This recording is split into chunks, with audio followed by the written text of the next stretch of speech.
First, thank you, Congressman Pittenger. I don't speak for the Trump administration, and I just wanted to say thank you for the welcome. Esteemed parliamentarians, government officials, and colleagues, I'm honored to speak to you today about the challenges of our adversaries, Russia and China, in the Western Hemisphere. Now, there's no question that this is the most challenging and dangerous time in the modern age. China, along with Russia and Iran, North Korea, are rising in their influence to challenge the United States and our leadership in the world. This isn't by accident. We've had weak presidents in the United States, and their weak leadership have invited our adversaries to invade the Western world in a predatory manner and attempt to interfere with and disrupt the peaceful function of government and the growing prosperity and stability in our hemisphere. The United States provides about 20% of the UN budget each year. We provide over 50% of the Organization of American States, or OAS, budget. Member countries must recognize our outside contribution and assist in helping U.S. priorities in their area. If we have a candidate for leadership, we want your vote. 20 Latin American and Caribbean nations are formally party to China's Belt and Road Initiative. Last month, Chairman Xi was in Peru celebrating the opening of the $1.3 billion CCP-funded megaport. This port will move cargo from South America to Asia and has the potential to provide basing for the Chinese Navy and intelligence services. In fact, China maintains contracts to upgrade and operate more than 36 other ports in the region, including potential dual-use deepwater ports. Russia, Iran, and China are growing in influence in Venezuela, the largest recipient of the Belt and Road financing. Venezuela has been emptying out its jails. U.S. crime in our major cities has spiked, and Venezuela homicide rates have plummeted. From 2022 to 2024, almost 1 million Venezuelans have entered the United States through ports of entry and mostly between ports of entry. We need strong ties with Colombia and Ecuador and the entire region in order to get control of illegal immigration, drug trafficking, human trafficking, and organized crime. Chinese banks are now cheaply washing cartel money, and we believe that the drug flows must stop.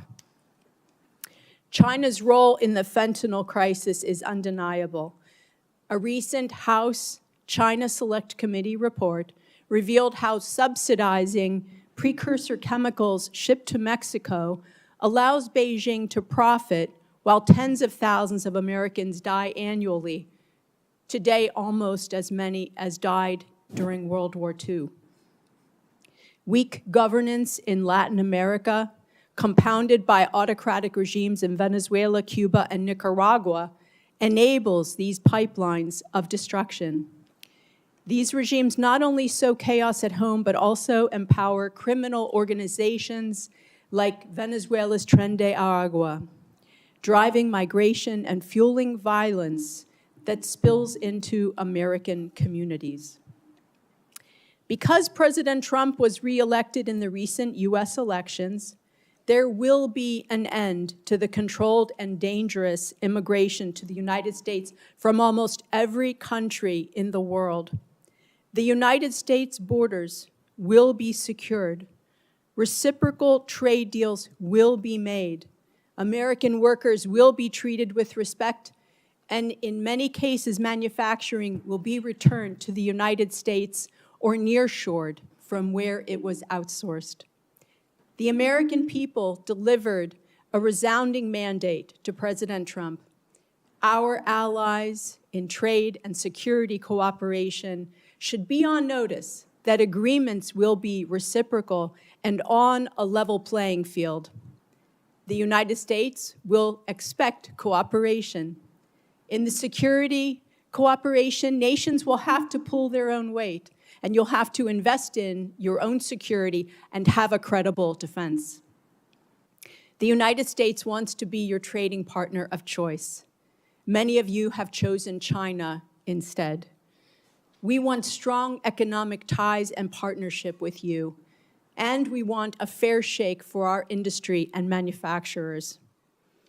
It's also good news that the United States will no longer be tying trade or aid to the export of ideologies that are unacceptable in your societies.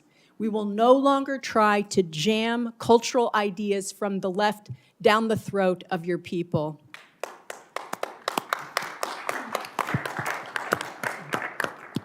President Trump has been clear. If you want to be part of the new BRICS dollar alternative, you will be met with 100% tariffs on your goods or blocked from U.S. trade. Knowing President Trump, if your country receives any aid, you can expect us to have high expectations that your country will repatriate your citizens who have entered the United States illegally. Business will not be as usual, and whether it's tariff barriers or non-tariff barriers, we will expect reciprocal trade on a level playing field. We want to be your trade and cooperation partner. We also want your country and your leaders as our allies and friends. President Trump's America First vision offers the leadership required to navigate this pivotal moment in the world. The future of Latin America and America's security are linked together. Bold, decisive actions now will ensure a brighter future for all of us in the generations to come. Thank you. Good. Very good.